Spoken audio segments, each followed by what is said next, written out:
Hello, everyone, and welcome to the USO's MVP series. I'm Kelly Miyahara, your host. Wherever you are in the world, I hope this finds you safe, well, and so very excited for our special guest today.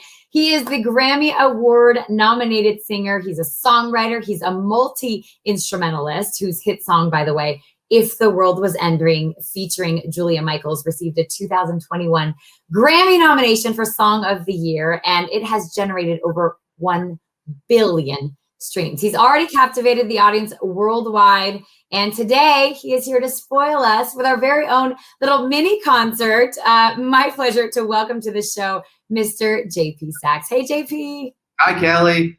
How's it going? Having a wonderful day. Thanks for having me. Awesome. We're so glad you were here, JP. We're really excited to hear some of your amazing music as well. You have a beautiful voice. I know the fans around the world are super excited to hear it. Before we start off, though, I want to remind everyone who is watching, you guys, in the chat box, please submit your questions. We will get to as many as we possibly can along the way. Also, if you have any shout outs, you want to let us know where you're coming from, use the chat box for that as well. And JP, I just wanted to ask you, I know that the USO is important to you, and it's kind of a special opportunity for you to be here. Can you tell us why it's been so important for you to participate today? Yeah, I mean, of the three people who are the most important to the creation of my music, two of them are veterans. Most of my album was co-produced by Ben Rice, who's a veteran, and it was mixed by Josh Goodwin, who's a veteran. So anything I can do to show up for this community in any kind of small way, I feel I certainly have to, because my music would not be what it is without their contribution to it. Wow, that's a really cool insight. Thank you for sharing that. Well, I understand that you have a special treat for us, extra special all, because you get to hear JP sing live for us. JP, I'll let you introduce your songs and kind of do your thing. I'll be here to submit some questions for you along the way, but feel free to have at it. Okay, cool. I wanted to start by singing a song for y'all called Line by Line. Reason being, it is a duet with one of my favorite American singers, Maren Morris, who could not be in this small office space in the rehearsal compound that I'm currently in, that we tried to convince them to let us use. Hopefully no one will walk in. We've made it very intimidating for anyone to come through this door. It's okay. It's the beauty of live events, you know, JP. So Maren couldn't make it, but I'm going to sing the whole thing. It's called Line by Line. I wrote it on my second ever day in Nashville.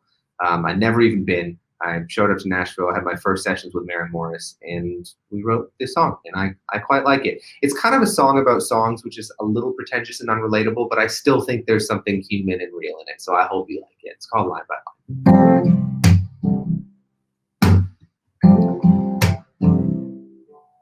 There are things that I sing that I'd never have the confidence to say.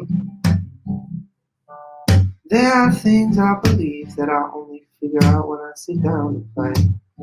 The truth don't scare me in the melody, immortalizing my sincerity. There are things that I sing that I never have the confidence to say. Like that song about my parents that I'll never show, and the ones about my exes that they don't discern.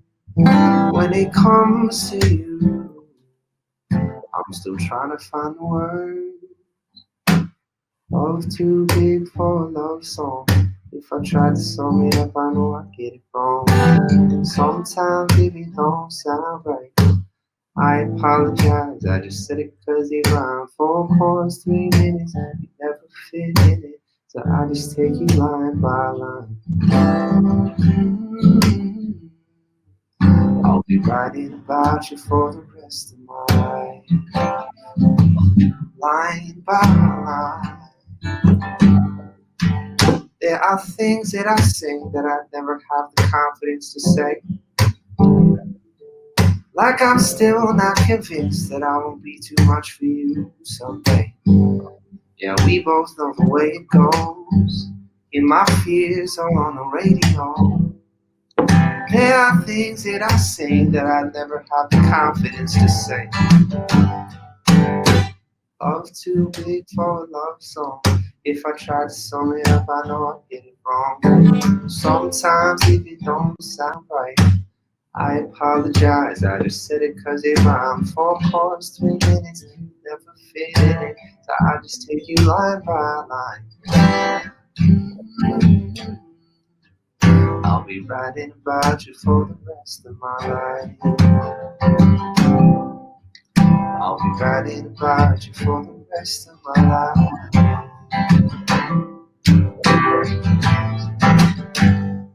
I know it's complicated having all on display. I appreciate the way you make it work. When it comes to you, I'm still trying to find the words. I'm too big for a love song. If I try to sum it up, I know I'd get it wrong. Sometimes if it don't sound right, I apologize. I just said it cause it rhymed. 4 chords, 3 minutes, you never fit in it. I just take you line by line. Ooh. I'll be writing about you for the rest of my life. I'll be writing about you for the rest of my life. I'll be writing about you for the rest of my life. Awesome. Beautiful. I know everybody watching is clapping with me. We can't hear them. I wish we could. I wish they were here. I wish they were all crammed into this very small rehearsal space with me. It would be much more fun. We'd be laughing far more. Pretty soon. We'll be back to that, hopefully. No, we will never be smushed into this room together. Oh, are you in like a 3x3 room? Yeah. It would be, it's a good idea in my imagination, but in practice, it would be incredibly warm and inconvenient. In like deep NoHo, too. No one wants to come to deep North Hollywood. Well, then we'll just pretend for now. But we are excited to be here with you. JP, do you want to talk a little bit about the inspiration of that song, what's behind it? I know that you said, you wrote it in Tennessee and all of that, but is that more from your heart, or is that, something more of a collaboration? Yeah, so Maren Morris and I have in common that we're both in love with other songwriters, which is lovely and occasionally very complicated. So we were talking about the little nuances of dating other songwriters. In her case, she's married to one. I'm still just dating.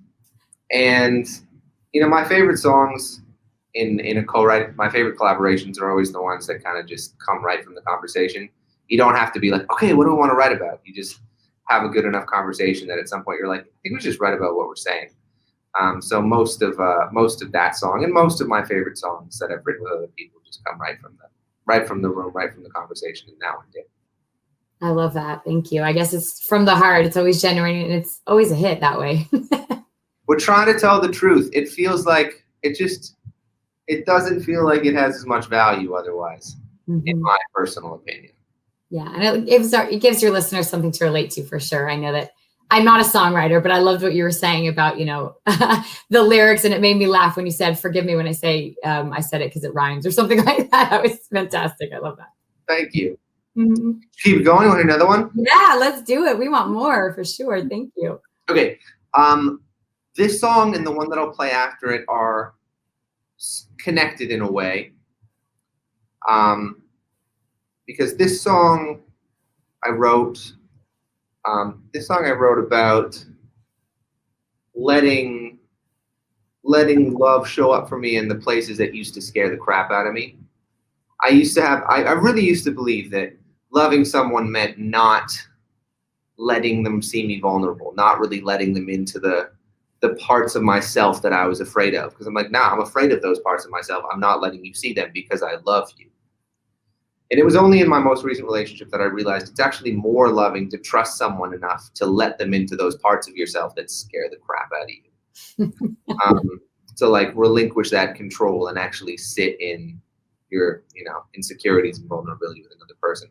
So I did that a lot over the last year and a half because I had to. I think a lot of us had to. So this song comes from that. I don't know how to explain it other than that. It's still new, so I'm figuring out how to intro it. I'm just gonna sing it for you. Hopefully it'll speak for itself. And then we can talk more about it after if we need to. Yeah. Okay, it's called Like That. Okay.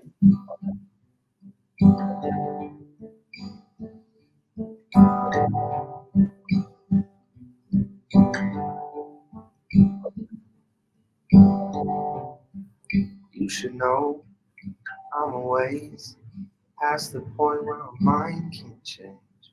Nothing I'd rearrange for the perfect combination of reckless. Stubborn affectionate. When you tell me we're steady, I know you mean every word of it. No one's ever loved me like that. 3 a.m. in a hospital bed, running high on my meds, saying no one's ever loved me like that. Tell me no, you don't have to be strong. You've allowed to be wrong. No one's ever loved me like that. Mama cried 'cause your love is the kind she always wished I would find. No one's ever loved me like that. No one's ever loved me like that. When I'm a mess, at my best, you're the first thing I don't second guess. You've seen enough, and I can say you're the perfect combination of hectic, sexy, and irreverent. And when you tell me we're steady, I know you mean every word of it. No one's ever loved me like that. 3 a.m. in a hospital bed, running high on my meds, saying no one's ever loved me like that. Tell me no, you don't have to be strong. You're allowed to be wrong. No one's ever loved me like that. Mama cried 'cause your love is the kind she always wished I would find. No one's ever loved me like that. No one's ever loved me like that.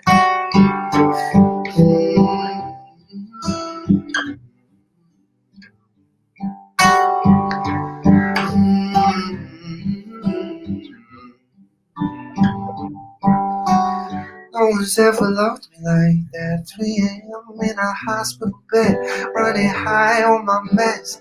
No one's ever loved me like that. Tell me no, you don't have to be strong. You're allowed to be wrong. No one's ever loved me like that. Mama cried 'cause your love is the kind she always wished I would find. No one's ever loved me like that. No one's ever loved me like that.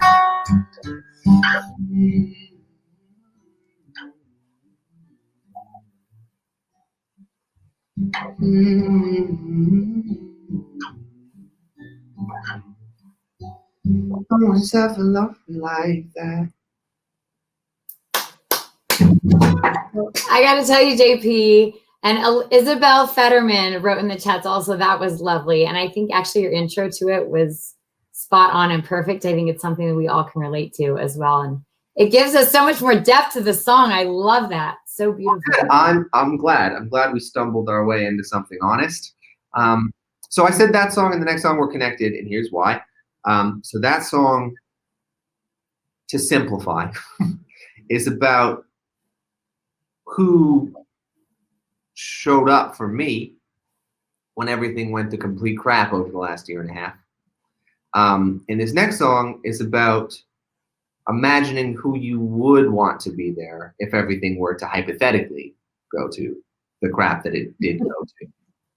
But I wrote it before the pandemic. It's called If the World Was Ending.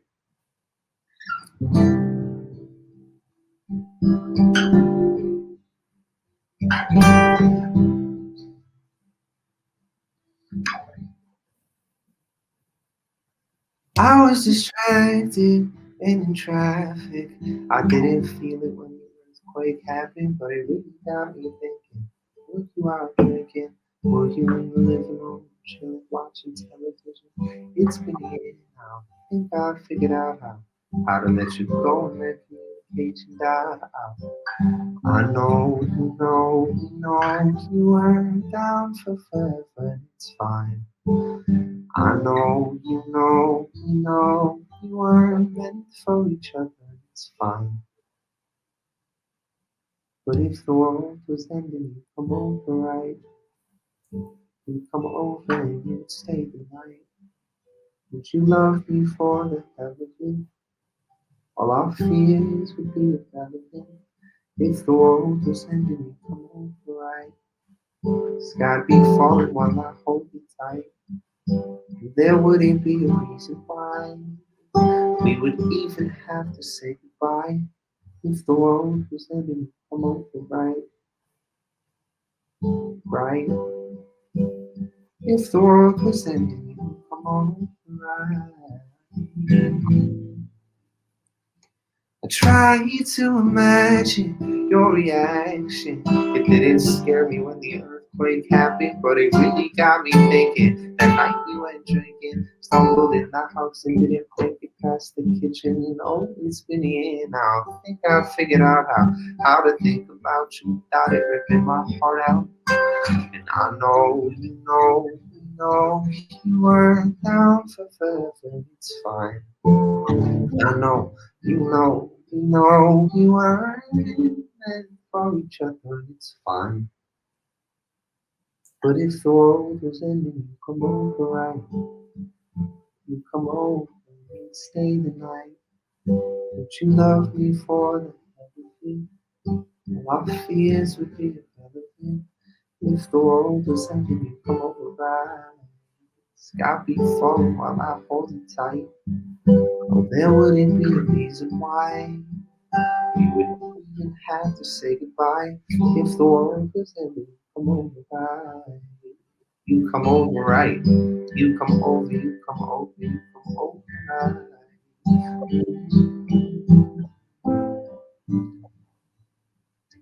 And I know, we know you weren't down for forever. It's fine. I know, we know we weren't meant for each other. It's fine. But if the world was ending, you come over right. You'd come over and you'd stay the night. Would you love me for the hell of it? All our fears would be irrelevant. If the world was ending, you'd come over right. Sky'd be falling while I hold you tight. And there wouldn't be a reason why we would even have to say goodbye. If the world was ending, you come over right. You come over right. You come over, you come over, you come over right. If the world was ending, you come over right. Love it. Thank you so much for that. Oh, that gave me the chills, JP. I love it. So we actually have a question from Naomi Vanderkroot. She's in Camp Atterbury, Indiana. She wants to know what your inspiration was behind the song. And also, how did you choose to collaborate? How did you choose who to collaborate with on it? It's a fun story. So we wrote If the World Was Ending in July of 2019. It was actually the day Julie and I met. So we wrote If the World Was Ending the day we met, which I think probably makes it hands down the best day of my life. I highly doubt there will be another day in my life that is quite as influential as getting a Grammy nomination and a girlfriend. So yeah, we wrote the day we met, and to Mari in the chat who asked if I wrote during the pandemic, I did not. We wrote it about a hypothetical catastrophe making your otherwise good reasons not to talk to the people you don't talk to seem irrelevant. I've really tried to be adamant in the promotion of this song that, we're talking about the petty reasons that get in the way of, talking to an old friend or a family member. And, if the world was ending, it'd be like, is that really going to matter? Are you really not going to call your mom, your dad, your friend, whoever it is? That's what I wanted it to mean, because I really feel personal responsibility for a lot of toxic exes that might have been texted because of my song. And I've really tried to be adamant that that song is not an encouragement to text your exes. I'm opposed to the texting of exes. But yeah, we didn't write it during the pandemic. And then, so the song was having a little life before the pandemic. And then March 2020 hit, and all of a sudden we realized our song was about to mean something else, which was quite an adventure, seeing the song take on some new meaning. Wow, and even more meaningful, like you said, that not only has this song changed your life, but your personal life as well. How incredible is that that was the day you met your future girlfriend as well? Right. We met that day, we wrote that song, and we went on our first date the next day. Oh my gosh, I love that. That's such a good story. It's almost too good to be true, JP. Honestly, it feels like a fairy tale to me as well. Like if I heard that story, I'd be like, one, if that's not true, why are you lying to me? If that is true, why are you telling me? I hate that you are telling me this gross love story because I'm heartbroken. If someone told me my story before I met you, I would have been like, please shush. Please go away. I don't want to hear any of that. So I'm so sorry if any of you are currently in the midst of your bitterness. Oh, I really know what it feels like. I could sing you plenty of songs about it. Awesome. Well, I love it. And I love that it happened to you. So we are happy for you, JP. I appreciate it. So I have one more, and I saved the one that isn't out. I have an album coming out on Friday, and I thought it could be fun to play you a song that is not out, but is on that album. Yes, a sneak peek. Awesome. Yeah, not even a sneak peek, the whole thing. Oh, sweet. We love it even more. I'm overshare. It's kind of my jam. Great. Not the song, oversharing. It's kind of my thing. It's called Dangerous Levels of Introspection, which is also the name of the album. Yeah, I'll play it for you. And you're, I think, the first virtual audience that I have played it for. So, and thank you for having me. And I can't see your faces, and I don't know what you're thinking, but I still feel like you've been a wonderful, gracious audience nonetheless, all channeled through Kelly. So thank you for taking some time out of your afternoon to listen to my songs, and thank you for the really exceptional contribution that you make to being an American. I appreciate it. The song's called Dangerous Levels of Introspection.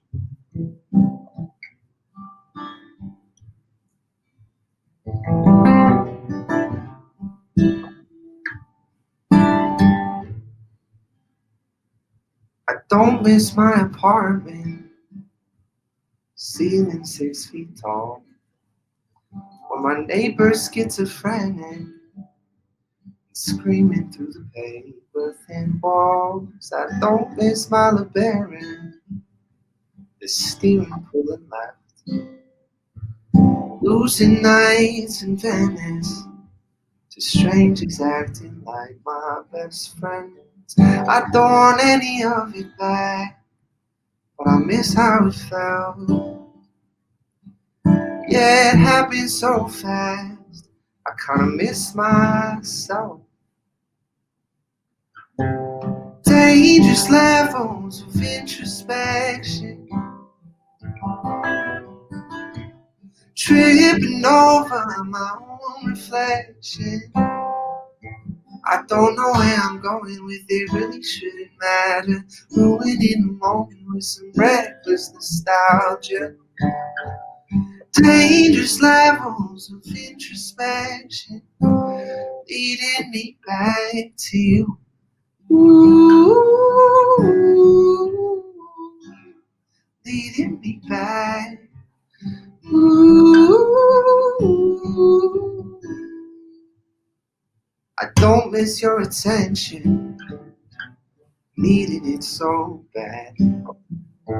How you never mentioned my existence to your religious stag. I don't miss being so naive, but part of me prefers it to a passive animosity. But if anybody happens to ask, I don't want any of it back, but I miss how it felt. Yeah, it happened so fast, I kinda miss myself. Dangerous levels of introspection, tripping over my own reflection. I don't know where I'm going with it, really shouldn't matter. Ruining moment with some reckless nostalgia. Dangerous levels of introspection, leading me back to you. Ooh, leading me back. Ooh, leading me back. Ooh,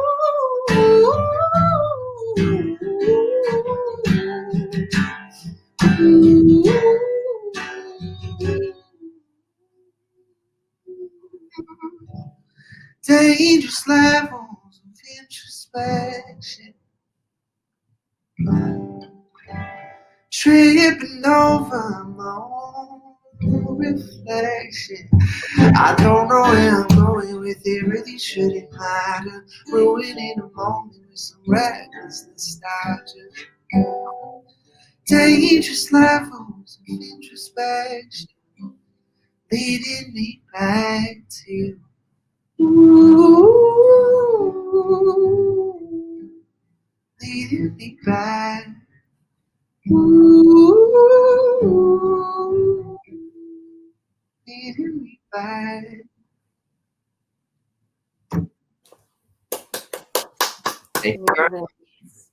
Thank you, JP. So now just to clarify, so everybody knows, this is your new album that's coming out on Friday. So this is the title song, right? What are you most excited about with this new album coming out? What are you most proud of? I'm equal parts excited and terrified. I've never put out an album before, so and there's just I do think part of the responsibility of being an artist is looking the more tumultuous parts of your emotional experience a little bit more dead in the eye than you would be required to if you weren't making art for a living. But it's one of those, it's the professional hazard that I'm happy to take on in order to make songs for a living. But yeah, what am I excited about, nervous about? All of it. It's all new. It's been a wild week. And we'll see. It'll be an adventure, and I don't know what to expect, but I'm excited to be surprised. Awesome. Well, we're excited for it. We're excited to hear the rest. That was a great introduction for all of us. We are now actually ready, JP, to go over and take a live look over at Fort Stewart in Georgia. They're standing by. They have a few questions for you. Hey, great. So, folks in Fort Stewart, hello, welcome. Hello. Hey, how are you guys doing? Good. Are you all the team in Hawaii or in Georgia? We're in Georgia. Georgia. Well, hello. Hello. Thank you for doing this. This has been so much fun. Are you from Georgia or just stationed in Georgia? Just stationed here for now. All three of us. So I'm an Army spouse. She's an Army spouse. And Sean here is a staff sergeant in the Army. Very cool. So we can't talk about the Atlanta Hawks because you're not actually from Georgia. You're just there. Nah, not really so much. We'll talk about whatever you want to talk about then. So we're here in beautiful Fort Stewart, Georgia, home of 3rd Infantry Division, which is separated by 47 miles. So we're kind of a split installation. We have Fort Stewart here with our tanks and our heavy equipment. And then over at Hunter Army Airfield, which is actually located in Savannah, is where most of our air assets are. And so it's pretty awesome. We had a division change of command today, and they did a flyover. And I don't care how long you've been in the military, nothing gets your blood pumping more than seeing all the aircraft flying towards you in a formation. It's thrilling, and we love it. So it's been a great day, and we've been looking forward to seeing you all day long. Oh, well, all week long. So very excited. I'm honored and very happy to be any small part of your day. Fantastic. Well, we do have a few questions for you. But before we ask our questions, let me introduce myself and my crew here. My name is Courtney, and I'm the Operations and Program Manager here at USO Fort Stewart. This is Jessie Buchanan. She is our Center Operations Supervisor, so she mans the center on a day-to-day basis and makes sure that we keep the lights on and the cable on and the service members happy. And Sean Erdrich here, as I mentioned before, is a Staff Sergeant in the Army. He's an MP, but he's also a Volunteer of the Year through USO, who came here recently. And we got the great honor of presenting him with his awards because he came over kind of in the middle of the COVID pandemic. And so when everything died down, we got to present him with all of his awards. So he's been a valuable asset, and we've been so thrilled to have him. He's just phenomenal to have. Amazing. So I will start. I want to know, do you write your songs as an emotional release, or do you write them more based on story events and they just come out with so much power and emotion? That's a good question. I write exclusively about things that have happened. All of my songs come straight from my journals. I've yet to write about anything that hasn't really happened in my life because I just don't feel like I have the authority to talk on anything that isn't from my own experience. I don't know what it feels like to be anybody else. That's my personal philosophy about my art. I think there's a lot of incredible art that is writers writing other characters, but I don't know how to do that. I just know how to write about what it feels like to be me, and I really try and get to the bottom of what those feelings are in whatever situation I'm in, whether it's about love or heartbreak or grief or friendship or whatever it may be. Just trying to get to them, to really get to the nitty-gritty of what those feelings are behind the guise of whatever I maybe present them as. It's really it's a demasking experience trying to write these songs. I think it definitely shows. There's a lot of power and emotion in your songs that we all, I think, connect to on a very deep level. Is it just us talking right now? Is this like it's still going out to the broader teams, or is it just us? Still the broader teams. Okay, great. All right, I'm going to let Jessie ask her question. Hello. Hi. So my question is, where's your favorite place to write your music? Like on the road, in your house? Do you have like a favorite spot that you like to write? By far the shower. Oh, hey. Shower is my favorite place. Most of my songs have began in the shower. Hey, it works for me. Hey, that's all I sing for is the shower because I do not have the voice you do, I promise. I sing in the shower too. I do. Yeah, I take environmentally unfriendly showers. I'm gonna have to donate some of the proceeds of this album to Greenpeace because a lot of it was written in hour-long showers, and I probably should do that. Well, we're very thankful for your showers. All right, Sean. I'm glad they're paying off. I appreciate it. Hi, good to talk to you. I'm really honored to have the privilege of speaking with you and asking you a question. Dude, I'm honored. Honored to play for y'all. I really appreciate it. Sorry to cut you off, but no, of course. So I'm actually going to double dip. I want to ask a short one real quick. Okay. Have you thought about partnering with Write in the Rain to get some waterproof notebooks for your shower thoughts? I don't know what that is, but I'm gonna have to shoot you my email so you can tell me all about it because that's pretty phenomenal. Okay, yeah, definitely do that. So the question that I wanted to ask was about your charity work. I know that you re-released If the World Was Ending back in April of 2020. And the proceeds from that went to Doctors Without Borders. Now that the COVID pandemic is sort of, I wouldn't say coming to a close, but coming under control, do you have any plans for continued charity work? And do you plan to work with Doctors Without Borders on a continuing basis? Yeah, that's a great question. So when I was a teenager, I was very wide-eyed idealist. I grew up in Toronto. I thought I wanted to go work for NGOs and work in the charity sector. I thought that was going to be my life. I stumbled into music and it just became entirely unavoidable. But one of my best friends from that time ended up working with Doctors Without Borders, and then she worked with them for so long that she became the director of their emergency teams. When at the beginning of COVID, and we were starting to see people cover If the World Was Ending, and I was talking to Crystal about it, we kind of stumbled into the idea of maybe if we could get a bunch of our friends to sing the song together, then we could raise some money. And at the time, a part of me was like, how much does that really matter? How much is a celebrity sing the song about the world ending really going to impact anyone's life? But a mantra I've had since I was a teenager is feeling like you can't do a lot is a bad reason not to do a little. And y'all do a lot, like a lot, more than I could ever imagine. Y'all do a lot. So whenever I stumble into an opportunity to do a very little, as much does it really matter? Well, it matters more than nothing. So to answer your question, how are we going to continue? I mean, both Doctors Without Borders and War Child are part of the tour. We're going to donate some money to them from every ticket and have some people from War Child and Doctors Without Borders who are part of the show. So that's in the short term how we're going to continue to work with them. But you know, being a musician and an artist, talking about emotions puts you in an interesting position because you get to have a little bit more of an involved personal conversation with a lot of strangers than your average profession. And I think with that comes responsibility to say something that matters and to have a conversation about things that are passionate about it and where we can try to.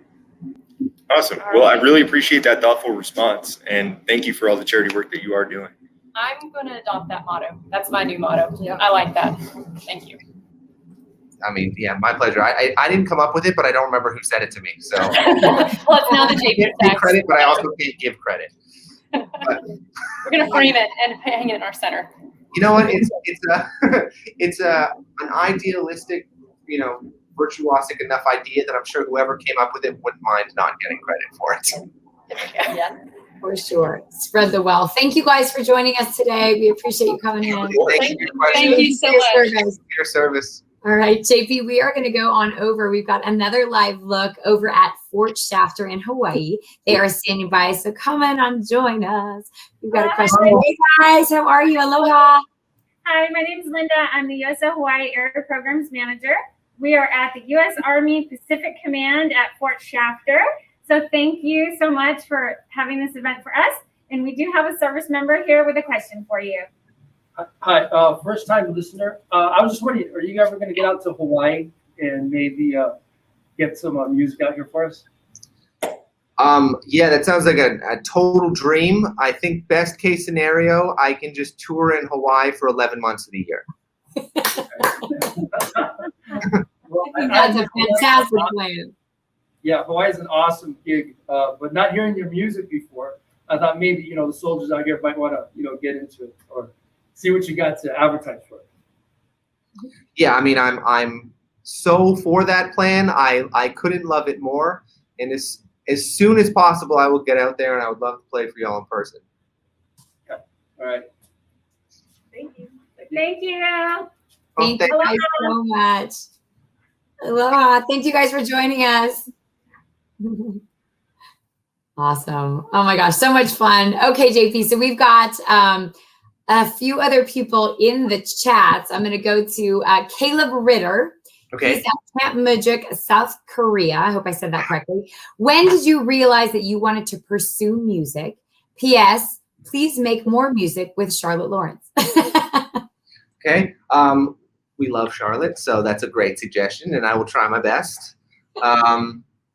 When did I know? I mean, I've always loved making songs.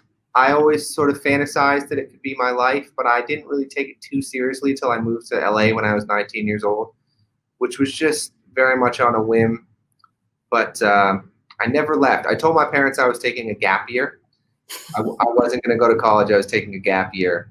And then I think for a good 4 years, they just told everyone that I was just on my second gap year, third gap year, fourth gap year. And I think at this point I've just not gone to college. But hopefully the music thing will keep working out because I quite enjoy getting to write and sing songs for a living, play them for y'all.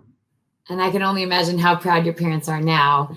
You are now a Grammy-nominated artist as well. It's not just like you're having fun, JP. You're doing your thing, impressing the world. All right, we have another question from Yvonne Riley. She's at Fort Meade, Maryland. Do you enjoy writing for other artists or creating your own songs better? I wouldn't. Well, I was about to give you my diplomatic answer. The true answer is I much prefer writing my own songs because when I write my own songs, I get to sing them. And I get to tour, and tour is the best part of my job because it's where I get to be with other humans. And as much as it's fun to see songs out in the world without you, there's nothing quite as fulfilling as getting to join those songs in a room full of people and sing them together. That's when it starts to feel real. And my favorite things in the world are people traveling. So sometimes I think music was just an excuse to meet a lot of people and travel to a lot of places. Awesome. And I understand you have a tour planned, though, with your new album, correct? Yeah, we're touring in the fall and then into next year. I don't know how many countries you're tuning in from, but, if all goes well, I will come to all of them. Yes. Totally. Yeah. Well, I'll give you a little list of a little taste of where people are from. How's that? We've got Indiana, Maryland, Colorado, Texas, Illinois, South Korea, New Mexico, New York, California, and Ohio, all in the house today for sure. And tons more people, I'm sure, watching after the fact as well that couldn't join us today. But we loved the live concert. How cool was it? It was like our own little personal show, JP. Thank you so much for taking the time. So JP, I know that like I said, there's people from all over watching today. Very appreciative of your time. They love your music. Do you have a special message of support that you would like to share with our service members and their families? Yes. Thank you for everything you do from the bottom of my heart. I am able to do my job because you do yours. I get to live safely as an American making songs, thinking about my feelings for a living because you're protecting us for a living, and that is not lost on me. especially not lost on me because my producers and mixers who used to be in the Army remind me of it quite often whenever I complain about my job of talking about my feelings. So thank you for that. Thank you for your service. I'm sending so much love to you, to your families, wherever you are. And hopefully we can be in the same room and sing these songs together someday. Thank you so much, JP. It was a pleasure to meet you. So awesome to hear your music. Good luck with the new album as well. Have so much fun on your tour. Thank you again for being with us. And hopefully, yes, like you said, next time we're going to do this in person, right? Yes, absolutely. So nice to meet you, Kelly. Thank you so much for being here, JP. We appreciate you.